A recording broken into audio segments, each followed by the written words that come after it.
Hello students, today I am going to start the subject software engineering. In the previous session, in the previous slide, we have discussed about the syllabus of the software engineering and what you would learn after going through this subject software engineering. Actually, this is the core subject and a very important subject for software engineering and computer science students. So, we try to understand why software engineering is required and what is the need. Actually, first try to understand the need of the software engineering, why it is required, then only we can understand the goal of the subject and we can understand the need of the subject. So, let us start.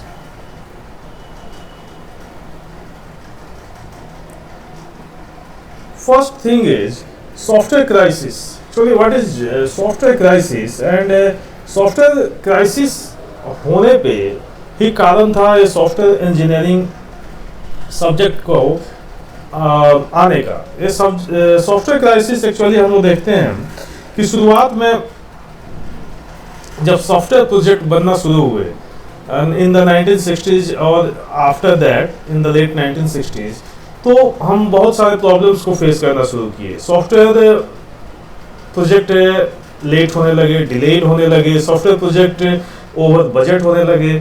Over budget होना, delayed होना, timely submission नहीं होना, तो ये सारे problems आने लगे. तो उसके रूट कॉज को जानना इंपॉर्टेंट था कि व्हाई दिस हैपन. और रूट कॉज को जानने पे हमें पता चला कि हम कोई स्टैंडर्ड प्रोसीजर को नहीं फॉलो कर रहे हैं, स्टैंडर्ड प्रिंसिपल्स को, साइंटिफिक प्रिंसिपल्स को फॉलो नहीं कर रहे हैं, जिसके कारण ये हमारे सारे सॉफ्टवेयर फेल हो रहे हैं. तो सॉफ्टवेयर फेल होने का कारण जब समझ में आया, तब हमें नीड हुई, हमें आवश्यकता महसूस हुई कि हमें एक स्टैंडर्ड प्रोसीजर चाहिए. और इस स्टैंडर्ड प्रोसीजर को फॉलो करने के बाद अगर हम और फॉलो करते हुए कोई सॉफ्टवेयर बिल्ड करें, कोई सॉफ्टवेयर बनाए, देन हम टाइमली डिलीवर कर पाएंगे इन द एस्टिमेट और ओवर बजट भी नहीं होगा, उस पर कंट्रोल रहेगा हमारा. तो हम देखते हैं यहाँ पे कि in the late 1960 it was in the 1960 many software projects fail होने लगे. सॉफ्टवेयर का प्रोजेक्ट कंपनी सॉफ्टवेयर प्रोजेक्ट मिल रहा है कंपनी को, लेकिन वो टाइमली डिलीवर नहीं कर पा रही या वो कंप्लीट नहीं हो पा रहा है, वो समझ नहीं पा रहा है कि क्यों ऐसा हो रहा है. Many software projects late, over budget. उन्होंने एस्टिमेट किया बजट का कि ये हमारा बजट एक लिमिटेड बजट होगा, या जैसे हम मान लो कि कोई प्रोजेक्ट है जो 50 लाख का होगा, लेकिन वो हमारा 70 लाख में कंप्लीट हो रहा है, 80 लाख रुपए लग रहा है. अगर हम बजट को इनिशियली कंट्रोल नहीं कर पाए, शुरुआत में ही हम असेस नहीं कर पाए, तो हमारा प्रोजेक्ट ओवर बजट में चला जाएगा और ये ओवर बजट होना हमारे लिए नुकसान है. तो providing unreliable software that is expensive to maintain, और सॉफ्टवेयर जो रिक्वायर्ड है वो हम नहीं डेवलप कर पा रहे हैं, वो अनरिलायबल हो रहे हैं. तो इन सारे प्रॉब्लम्स और देखते हैं हम लोग क्या क्या प्रॉब्लम. सॉफ्टवेयर क्राइसिस में many software project produced software which did not satisfy the customer requirements. सबसे इंपॉर्टेंट थिंग है सॉफ्टवेयर के केस में कि कस्टमर रिक्वायरमेंट्स, कस्टमर नीड्स को सेटिस्फाई करे, कि कस्टमर सॉफ्टवेयर के केस में जो चाह रहा है काम करना. और एक आप समझने की कोशिश करेंगे कि इन द 1960s सॉफ्टवेयर का इनिशियल फेज था. शुरुआती दौर में सॉफ्टवेयर को समझना भी मुश्किल था और उसमें कस्टमर की रिक्वायरमेंट्स बहुत सारे होते थे. ऑपरेटिंग सिस्टम आप देखेंगे कि इवन विंडो 95 इस्तेमाल, आज के डेट के जो विंडो 95 इस्तेमाल करेंगे, जो आज के डेट में कंप्यूटर इस्तेमाल कर रहे हैं, तो उन्हें लगेगा कि ये क्या प्रॉब्लम है, इसमें बहुत सारे फीचर्स अवेलेबल नहीं. तो विंडो 95 में जो उस समय तक नोन फैक्ट्स थे, फीचर्स थे, वो सब अवेलेबल थे, लेकिन आज के डेट में वो ऑब्सोलेट है. क्योंकि लेकिन 95 में वही था, जो जितने फीचर अवेलेबल थे वही हमें लग रहा था कि बहुत है ये. तो इसी प्रकार से needs, customer requirements day by day बढ़ना शुरू हो जाता है कि एक फंक्शनलिटी हमें मिला, कस्टमर्स का रिक्वायरमेंट होगा कि और सारे फंक्शनलिटी अवेलेबल हो हमारे प्रोजेक्ट के अंदर में.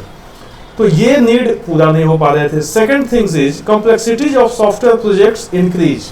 सॉफ्टवेयर प्रोजेक्ट्स ज़्यादा से ज़्यादा कॉम्प्लेक्स होने लगे. अब एक सिंपल कॉम्प्लेक्सिटी का मतलब हम समझते हैं कि कोई बड़ा प्रोजेक्ट है, बड़ा प्रोजेक्ट कहने का क्या मतलब है कि जैसे मान लो कि कोई बैंकिंग सिस्टम का प्रोजेक्ट है, बैंकिंग सिस्टम जो मैनुअल हो रहा था वो मैनुअल को अगर हम ऑटोमेट करते हैं तो आप देख सकते हैं कि कॉम्प्लेक्सिटी कितना इंक्रीज हो जाएगा। आपको वो जितने भी ट्रांजेक्शन्स हैं, कस्टमर को रिटेन करना है, कस्टमर रिकॉर्ड और ट्रांजेक्शन्स ऑल ओवर इंडिया के सारे कस्टमर्स के रिकॉर्ड को ऑनलाइन करना, this is a very complex project. और ये प्रोजेक्ट करना अपने आप में इतना कॉम्प्लेक्स है और उस कॉम्प्लेक्सिटी को हम नॉर्मल मैनुअल मेथड से अगर कोशिश करें सॉल्व करने का तो ये पॉसिबल नहीं है।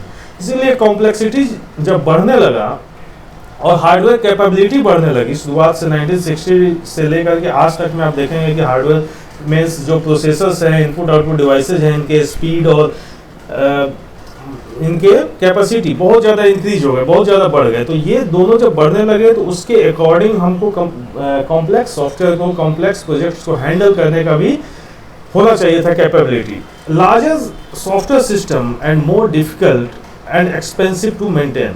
अब देखेंगे कि लार्जर सॉफ्टवेयर सिस्टम जो है more difficult and expensive to maintain होते हैं।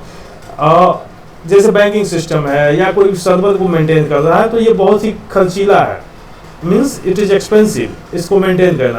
आप सर्वर का एग्जांपल ले, कोई भी कंपनी है, अगर 1 घंटे के लिए आपका वेबसाइट भी डाउन हो जाता है या कोई भी सर्वर डाउन हो जाता है तो हर जगह प्रॉब्लम होनी शुरू हो जाती है। तो ये उनको 24 आवर रनिंग कंडीशन में रखना होता है। उसी तरह सॉफ्टवेयर के केस में भी है कि सारे सॉफ्टवेयर को हमें रनिंग कंडीशन में रखना है, और अगर वो फेल हो जाते हैं, अगर वो हम मेंटेन नहीं कर पाए, तो ये सारे जो प्रॉब्लम्स हैं ये सारे सॉफ्टवेयर क्राइसिस के अकॉर्डिंग में आते हैं। Demand of new software increased faster than the ability to generate new software. उसके बाद में प्रॉब्लम क्या हुई कि न्यू सॉफ्टवेयर के डिमांड्स बहुत ज़्यादा बढ़ने लगे और हम डिलीवर नहीं कर पा रहे हैं उतना, जितना डिमांड आने लगा न्यू सॉफ्टवेयर का उतना हम डिलीवर नहीं कर पा रहे थे। तो ये एफिशिएंटली हम चीज़ों को मैनेज नहीं कर पा रहे हैं। तो ये सारे जो सॉफ्टवेयर क्राइसिस हुए, इनसे हमें ज़रूरत हुई कि हमें एक स्टैंडर्ड प्रोसीजर की ज़रूरत है जिसको फॉलो करके हम इस डिमांड को, न्यू डिमांड्स को सेटिस्फाई कर सके, पूरा कर सके। तो इन सबको सॉफ्टवेयर क्राइसिस का ऊपर जितना हम क्राइसिस को डिस्कस किए, इन सारे क्राइसिस के कारण सॉफ्टवेयर इंजीनियरिंग टर्म आया। और ये सॉफ्टवेयर इंजीनियरिंग 1960 में कि हमें इस सॉफ्टवेयर के साथ भी इंजीनियरिंग अप्रोच को, मीन्स टेक्नोलॉजी को हमें इसमें इनबिल्ड करना होगा कि जो भी सॉफ्टवेयर बिल्डअप हो साइंटिफिक मेथड से बिल्डअप हो, और उस साइंटिफिक मेथड का इस्तेमाल करके ही हम अपने गोल्स को अचीव कर पाएंगे। तो ये देखिए व्हाई सॉफ्टवेयर इंजीनियरिंग। अब सॉफ्टवेयर इंजीनियरिंग का बेसिक ये क्राइसिस के कारण आप समझ पाए होंगे कि व्हाट इज द क्राइसिस और उससे हमें नीड क्या हुई। तो once the software engineering subject जो है ये रिकॉग्नाइज हो गया कि नहीं नहीं इसकी हमें आवश्यकता है, ये एज ए डिसिप्लिन, एक फाइनल हुआ कि सॉफ्टवेयर इंजीनियरिंग एक डिसिप्लिन है। तो वहाँ से अब शुरू होता है कि इसमें अब एडिशन, इवोल्यूशन शुरू हुआ और एडिशन हुआ। 1970 में यहाँ पे आया evolution of software engineering principle. उसके बाद में आता है in the 1980s case tools, computer aided software engineering. पहले सॉफ्टवेयर इंजीनियरिंग के कॉन्सेप्ट्स बने, उसके बाद में उसे ऑटोमेट किया गया, वहाँ पे भी टूल्स टेक्निक्स बने जो कंप्यूटर एडेड मीन्स कंप्यूटर के हेल्प से किए जाने लगे। तो वो कहे गए ऑटोमेशन ऑफ सॉफ्टवेयर इंजीनियरिंग। उसके बाद में in the 1990s have seen increased emphasis on the management aspects. अब सॉफ्टवेयर डेवलप करना केवल technology, it's not only coding. Software की बात करें तो इसके जो फेजेज हैं, analysis, design, coding, testing, maintenance, different जो वेरियस फेजेज हैं, उसमें मैनेजमेंट एस्पेक्ट्स बहुत ज़्यादा है, क्योंकि प्रोजेक्ट टाइमली डिलीवर हो, उसमें हम टाइमली उसे सक्सेसफुली बिल्डअप कर पाए, और उसके बाद में कॉस्ट भी ओवर बजट नहीं हो। यहाँ पे मैनेजमेंट एस्पेक्ट्स बहुत इंपॉर्टेंट है कि कंप्लीट मैनेजरियल कंट्रोल है। तो इसके साथ में हम टेक्नोलॉजी के साथ साथ मैनेजमेंट एस्पेक्ट्स को भी उसमें शामिल किए सॉफ्टवेयर प्रोजेक्ट मैनेजमेंट के रूप में। और यहाँ से ये ISO 9001 शुरू हुआ, quality and process models and software engineering institute software capability में CMM मॉडल। CMM मॉडल आगे पढ़ना है, बीटेक में CMM मॉडल का डिटेल्स पढ़ना है। यहाँ पे हम लोग को ये इंट्रोडक्शन जानना है कि व्हाट इज CMM। तो ये CMM का इंट्रोडक्शन होता है 1990s में, means 1990 have seen increased emphasis on the management aspects of the projects and the use of standard quality and process. Standard quality and process का इंट्रोडक्शन हुआ कि management standard quality and process को हम इसमें implement करें, तब जाके हम सक्सेसफुली टेक्निकल एंड मैनेजमेंट को कंबाइंड रूप से इम्प्लीमेंट कर पाएंगे हम सॉफ्टवेयर इंजीनियरिंग प्रोजेक्ट्स और सॉफ्टवेयर के प्रोजेक्ट्स बनाने के लिए। देन अब सॉफ्टवेयर इंजीनियरिंग टर्म है, इसका बेसिक हम लोग डेफिनेशन देखते हैं। Engineering on the software, actually software, what is software engineering, basically थोड़ा सा हम लोग समझने की कोशिश करेंगे कि what is software engineering. The term software engineering composed of two words, software and engineering.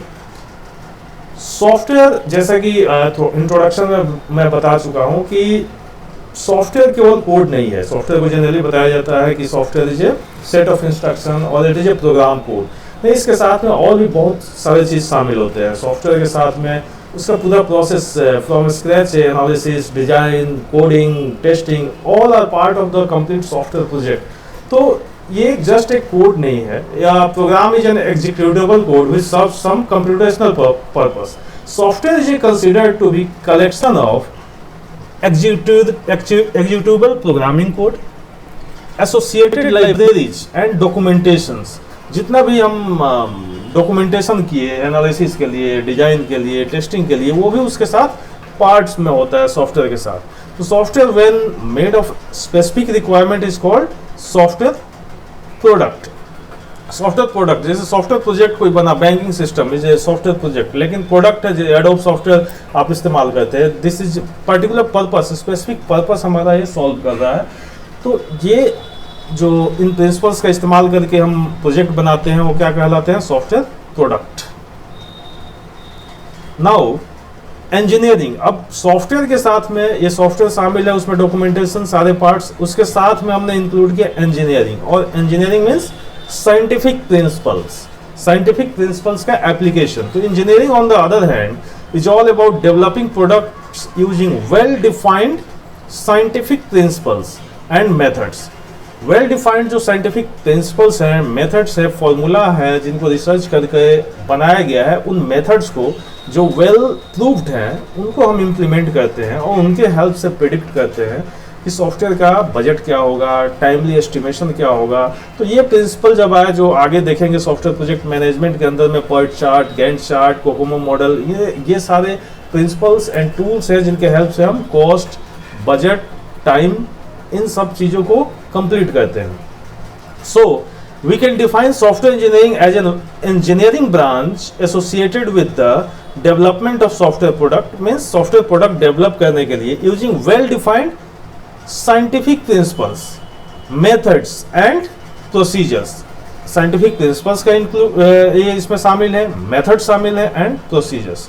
The outcome of software engineering is an efficient and reliable software product. और ये scientific principles, methods and procedures के इस्तेमाल करके हम जो बनाते हैं product, वो कहलाता है finally software product. And software product means that is the outcome of the software engineering. तो सॉफ्टवेयर इंजीनियरिंग अप्लाई करके हम जो बनाते हैं, जो आउटकम मिलता है, that is called software product. तो ये सारे क्राइसिस से शुरू होकर के हमें क्राइसिस से नीड पता चला कि what is the need of software engineering, और उस नीड से फिर हम आते हैं सॉफ्टवेयर इंजीनियरिंग के, and what is software engineering ये समझे, और सॉफ्टवेयर इंजीनियरिंग फाइनली इसको अप्लाई करेंगे तो हमें क्या मिलेगा, that is the software product. तो फाइनली ये प्रिंसिपल्स अप्लाई करने पे हम प्रोडक्ट तक आते हैं। अब now what is software engineering, basically कुछ विद्वानों ने जो सॉफ्टवेयर इंजीनियरिंग का डेफिनेशन दिया है, ये इंपॉर्टेंट है जानना कि सॉफ्टवेयर इंजीनियरिंग को कैसे कैसे डिफाइन किया गया है। ये फर्स्ट 1969 में जो बोर ने डिफाइन किया था, आगे भी हम देखेंगे कुछ साइंटिस्ट ने क्या डिफाइन किया। तो in 1969 Boehm defined software engineering as, see the words, actually definition में हम word, the establishment and use of sound engineering. यहाँ पे ये बात कर रहे हैं साउंड इंजीनियरिंग की, बेसिकली इंजीनियरिंग में साइंटिफिक प्रिंसिपल्स की, sound engineering scientific principle concepts की, sound engineering principles in order to obtain economically. और साउंड इंजीनियरिंग प्रिंसिपल्स को क्यों अप्लाई कर रहे हैं हम? Economically means budget friendly software that is reliable हो, जो जिसे हम बनाए तो वो काम करे basically, and works efficiently on real machines. Means आप देखिए डेफिनेशन कहता है कि वो सॉफ्टवेयर हमारा एफिशिएंटली वर्क करता हो ऑन रियल मशीन्स, मींस जो एग्जिस्टिंग कंप्यूटर सिस्टम है उस पर वो काम करता हो और रिलायबल हो। तीसरा है इकोनॉमिकल हो, ऐसा नहीं है कि हम सॉफ्टवेयर बनाए और ओवर बजट हो, कॉस्ट ज़्यादा लगे, नहीं, हम ये क्राइटेरिया कॉस्ट हमेशा रहेगा शामिल कि इकोनॉमिकल हो। तो ये 1969 में बोर्ड ने कोशिश किया इसे डिफाइन करने का, द टर्म सॉफ्टवेयर इंजीनियरिंग का। उसके बाद में डिफाइन करते हैं इसे Boehm, what is software engineering according to Boehm. और ये बोएम वर्ड है, इसे आप याद रखें, बोएम का contribution in the field of software engineering बहुत है। बोएम ने सॉफ्टवेयर इंजीनियरिंग फील्ड में बहुत सारे कॉन्सेप्ट्स को लाया और बहुत सारा कंट्रीब्यूट किया सॉफ्टवेयर इंजीनियरिंग को आज के डेट में इतना मॉडर्न बनाने के लिए। तो उन्होंने फर्स्ट जो डिफाइन किया, according to Boehm, software engineering involves the practical application of scientific knowledge. वहाँ पे वो साउंड इंजीनियरिंग कह रहे थे, ये practical application of scientific knowledge कह रहे हैं, to the design part and construction of computer programs, design करना एंड कंप्यूटर प्रोग्राम्स को बनाना, एंड द एसोसिएटेड डॉक्यूमेंटेशन। ये डॉक्यूमेंटेशन साथ में इंपॉर्टेंट है हमेशा, क्योंकि सॉफ्टवेयर के साथ हमेशा डॉक्यूमेंटेशन बहुत ही इंपॉर्टेंट रोल प्ले करता है, क्योंकि सॉफ्टवेयर कोई भी बनाते हैं हम लोग प्रोजेक्ट, उसमें बहुत सारे टीम मेंबर्स काम करते हैं और वो क्या काम कर रहे हैं उसको डॉक्यूमेंट किया जाता है। अगर कोई टीम मेंबर चला भी जाए तो उस डॉक्यूमेंट्स को देख करके ही समझ पाएगा कि वो क्या काम कर रहा है, क्योंकि फाइनली जो काम हो रहा है वो तो सॉफ्टवेयर कोड के फॉर्म में है और एनालिसिस में है। तो नेक्स्ट टीम जो है वो उसके पास अगर डॉक्यूमेंटेशन नहीं हो तो वो समझ नहीं सकता कि क्या प्रीवियसली काम हुआ है, इसीलिए डॉक्यूमेंटेशन इसमें वर्ड शामिल है। अब ये बोएम के डेफिनेशन से जो मॉडर्न में हम लोग देखते हैं फेजेज, वो बहुत सारे फेजेज को हम समझ सकते हैं कि software engineering involves the practical application of scientific knowledge, means engineering scientific knowledge, design part आता है यहाँ पे, and construction of computer programs and the associated documentation part आता है, required developing, operating and maintaining them. तो construction of computer programs and the associated documentation का construction किया, required develop करने के लिए, उसको ऑपरेट करने के लिए, और ऑपरेट करने के बाद मेंटेन करने के लिए। मेंटेनेंस मींस एक बार डिप्लॉय हो जाने के बाद में हमें सॉफ्टवेयर को मेंटेन करने की भी आवश्यकता होती है। ऐसा नहीं है कि सॉफ्टवेयर बिल्ड किया और फाइनल हो गया, नहीं, ये सॉफ्टवेयर का केस हमेशा अलग है बाकी डिसिप्लिन से, बाकी फील्ड से। वहाँ पे एक बार मशीन बनाओ, मशीन में कोई प्रॉब्लम होगा, लेकिन यहाँ मेंटेनेंस की आवश्यकता होती है, क्योंकि रूल्स रेगुलेशन जैसे ही चेंज होते हैं, नीड कस्टमर का चेंज जैसे ही हुआ, वैसे ही हमें ज़रूरत होती है फिर से उस अपने सॉफ्टवेयर को कस्टमाइज करने की, कस्टमर्स के नए नीड को उसमें शामिल करने की। तो ये सारे एस्पेक्ट्स देखने के बाद में सॉफ्टवेयर इंजीनियरिंग का डेफिनेशन हमें पता चलता है बोएम द्वारा। अब finally what is software engineering, ऊपर के डेफिनेशन देखने के बाद में देखेंगे फाइनली IEEE ने define software engineering as the application of systematic, ये वर्ड्स हैं, discipline, systematic discipline and quantifiable approach to the development, operation and maintenance of software। यहाँ पे आप देखेंगे वर्ड्स है, the application of systematic discipline, quantifiable approach, ऐसा approach जिसको हम क्वांटिफाई कर सके, to the development of operation and maintenance of software, that is application of engineering to software. और ये एप्लीकेशन जो है वो इंजीनियरिंग एप्लीकेशन है in the field of software. And दूसरा इसको डिफाइन करता है the study of approaches as in one में जितने भी अप्रोचेज बताए गए हैं उसका स्टडी। तो ये सारे वर्ड्स से ही डिफाइन किया गया, और आज के डेट में इन डेफिनेशन कोशिश करता है कि जितने भी वर्ड्स शामिल है सॉफ्टवेयर इंजीनियरिंग के केस में उन सबको शामिल करना। The application of systematic way, disciplined way, quantifiable way to the development and operation and maintenance of software, operation करना और मेंटेनेंस करना। तो ये सारे कोशिश है IEEE बोएम को द्वारा डिफाइन किया गया है सॉफ्टवेयर इंजीनियरिंग को। और एक बार सॉफ्टवेयर इंजीनियरिंग को डिफाइन करने के बाद ये हम समझ सकते हैं कि what is software engineering and what is the need of software engineering. तो क्राइसिस से लेकर के हम यहाँ समझते हैं कि व्हाट इज सॉफ्टवेयर इंजीनियरिंग और सॉफ्टवेयर इंजीनियरिंग का डेफिनेशन क्या है, what is the need of it. Next one is final definition जो है, ये सबको समझने के बाद में by combining all the above definition we can define software engineering as software engineering as the technological and managerial discipline। यहाँ पे डिफाइन करता है कि सॉफ्टवेयर इंजीनियरिंग जो है टेक्नोलॉजी और मैनेजरियल कॉन्सेप्ट दोनों का क्या है, अमलगमेशन, मीन्स दोनों का कंबाइंड है। ऐसा नहीं है कि केवल टेक्नोलॉजी और केवल मैनेजरियल एस्पेक्ट से काम होगा, दोनों को जब हम कंबाइन करते हैं तभी कोई काम एफिशिएंटली हो पाता है। तो software engineering is the technological and managerial discipline concerned with systematic production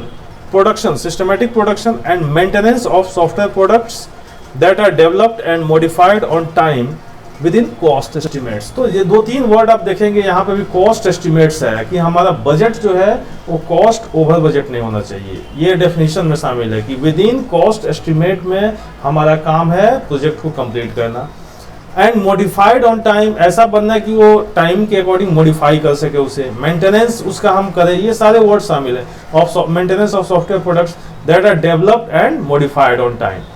और ये इंजीनियरिंग एंड टेक्नोलॉजिकल एस्पेक्ट्स दोनों को कंबाइंड करता है। तो ये फाइनल डेफिनेशन है जिसको हम लोग इस्तेमाल कर सकते हैं सॉफ्टवेयर इंजीनियरिंग को डिफाइन करने के लिए। कि software engineering is the technological and managerial discipline concerned with systematic production and maintenance of the software products that are developed and modified on time within cost estimates। So goals of software engineering। अब software engineering subject का goal क्या है, what is the goal? Actually the primary goal of software engineering are to improve the quality of the software products के quality को improve करना, to increase the productivity productivity को increase करना कि हम एफिशिएंटली हमारा जो ऑर्गेनाइजेशन है वो सारे रिसोर्स को हम बेहतर वे में यूटिलाइज कर पाए जिससे हमारा प्रोडक्टिविटी बढ़े। अगर सारे resource, human resource, technological resource and managerial resource को हम बेहतर वे में इस्तेमाल करते हैं तो उससे हमारा फाइनल प्रोडक्टिविटी बढ़ता है किसी भी ऑर्गेनाइजेशन का। तो ये सॉफ्टवेयर इंजीनियरिंग अप्रोच को अगर हम अपनाते हैं तो प्रोडक्टिविटी पे वो असर करता है। To give job satisfaction to the software engineers. और दूसरा है कि अगर हम सॉफ्टवेयर इंजीनियरिंग कॉन्सेप्ट्स को अपनाते हैं तो जॉब सेटिस्फैक्शन होना चाहिए सॉफ्टवेयर इंजीनियर्स को, क्योंकि सॉफ्टवेयर का केस अदर प्रोजेक्ट से डिफरेंट होता है, civil, mechanical and other discipline से। तो जॉब सेटिस्फैक्शन होना चाहिए क्योंकि यहाँ पे एक चेंज को और किसी भी काम को सॉफ्टवेयर के केस में करने के लिए this is very tedious job. हमें शुरुआत से फिर बहुत सारे चेंजेस करने पड़ जाते हैं और उन चेंजेस को करने में बहुत ज़्यादा मेहनत है। तो ये जॉब सेटिस्फैक्शन ज़रूरी है कि शुरुआत से ही हम इंजीनियरिंग एंड टेक्नोलॉजी का इतना बेहतर इस्तेमाल करें कि हमें बाद में जाके बहुत ज़्यादा चेंजेस नहीं करना पड़े और सॉफ्टवेयर इंजीनियर सेटिस्फाइड रहे। तो ये हम कोशिश किए हैं बताने का कि सॉफ्टवेयर इंजीनियरिंग का बेसिक नीड क्या है, व्हाट इज़ सॉफ्टवेयर इंजीनियरिंग, और इससे हम लोग समझने का कोशिश करते हैं कि सॉफ्टवेयर इंजीनियरिंग क्या है with the help of definition. Next देखेंगे हम लोग सॉफ्टवेयर इंजीनियरिंग के कैरेक्टरिस्टिक्स एंड आगे जो सिलेबस में है। ये बेसिक कॉन्सेप्ट्स के लिए था कि what is the goal and what is the definition of software engineering. Okay, thank you.